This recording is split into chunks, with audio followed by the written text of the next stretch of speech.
அசுரன்லலாம் ஒரு சீன் வந்து அந்த வேலியெல்லாம் பிடுங்கி போட்டுருவாப்புல கேரக்டர் டிஜே. அப்போ நான் வந்து அண்ணன் நின்றுருப்பாரு. நான் வேகமாக அம்பாசிடரில் வந்து நான் தான் பயங்கர அசிங்கமாக பேசுவேன் அந்த ஜாதியை பற்றி. அப்போ ஸ்பாட்டில் ஊர்காரங்களாம் நிற்கிறாங்க. அவர் வெற்றி கூப்பிட்டு சொன்னார், பவன் சவுண்ட் வேணாம், வெறும் லிப் மூமெண்ட் மட்டும் வச்சுங்க, டைலாக் டெலிவரி பண்ண வேண்டாம், லிப்பில் மட்டும் வச்சுங்க, சும்மா அந்த வாய் அசைப் மட்டும் வச்சு பண்ணுங்க. அது மாதிரி தான் பண்ணுது. ஏன்னா சென்சிட்டிவ், ரொம்ப சென்சிட்டிவ் ஆகும், பிரச்சனை வரும் ஸ்பாட்டில் அப்படின்ற மாதிரி. மற்ற படங்களுக்கு அவர் படத்துக்கு போகிறது என்ன வித்தியாசம் ஃபீல் பண்ணீங்க எப்பவுமே? அவர் படம் வந்து நம்ம என்ன சொல்லலை, வேஸ்ட் பண்ண மாட்டார்.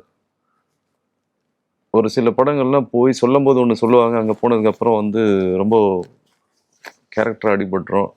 நம்ம நினச்சி போகிறது அப்படி தான் போகிறோம். ஓ இப்படி சொல்லியிருக்காங்க இப்படி இருக்குன்ட்டு, அங்கே போனால் வேற மாதிரி மாற்றிடுவாங்க. அது ஒரு சில படங்கள் இருக்கு. இல்லை நீங்கள் முன்னாடி கூட மென்ஷன் பண்ணியிருக்கீங்க, வீரம் படத்தில் கூட உங்களுக்கு அது மாதிரி ஒரு சின்ன போர்ஷன் இருக்குது. கங்குவா கூட நம்மகிட்ட சொல்லும் போது வந்து அவ்வளோ பெருசாக சொன்னாங்க.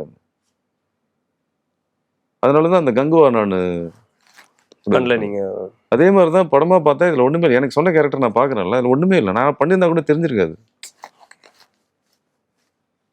அந்த மாதிரி நீங்கள் அது ஒரு வாய்ஸ் டிசிஷன் சொல்லாமல் அந்த மாதிரி சில படங்கள் தவிர்த்து அது நீங்கள் ஸ்க்ரீனில் பார்க்கும்போது அது நம்ம கேரக்டர் பெருசாக இருந்திருக்காது அப்படின்னு தவிர்த்துருக்கீங்க அந்த பெரிய படங்கள் நிறைய